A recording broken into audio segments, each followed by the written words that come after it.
அதற்காக கிளம்பி வந்தவன் தான். மாரி செல்வராஜ் எடுக்கிறது சாதி படமான்னு கேட்டால் அது ஒரு மொழி. என்னோட மொழி மாரி செல்வராஜ் எடுக்கிறது சாதியை எதிர்ப்பு படம். அந்த எதிர்ப்பு படத்தை நான் தொடர்ந்து எடுத்துக்கிட்டே இருப்பேன்.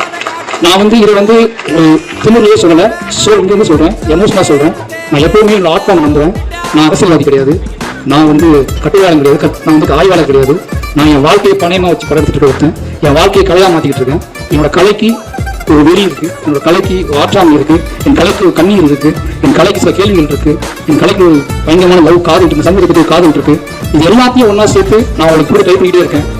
ஒரு 250 படம் வருது வருஷத்துக்கு, 300 படங்கள் வருது. உங்களுக்கு கொண்டாட்டம், உங்களுக்கு குழுவப்படுத்தக்கூடிய படங்கள் எவ்வளவோ வருது. ஒருத்தனை விட்டுருங்க, அவனை ஏன் போட்டு அவனே திருப்பி அந்த கூட்டத்தில் ட்ரை பண்றீங்க. இன்னும் விட்டுருங்க. நான் உங்களுக்கு பிடிக்க பார்த்து பிடிக்கணும்னு வரல. தயவு செஞ்சு நான் உருவாக்கி கஷ்டப்பட்டு கற்றுக்கிட்ட என்னோட வாழ்வியல் அனுபவத்தை நீங்கள் நீங்க முடிவு செய்ய முயற்சி பண்ணாதீங்க. மற்றபடி இதெல்லாம் பண்ணா கூட ஏதோ வகையில நீங்க ஏற்றுக்கொண்டீங்க அப்படிங்கிற பெரிய பொறுப்பு நம்பிக்கை இருக்கு. அந்த நம்பிக்கையின் அடிப்படையில்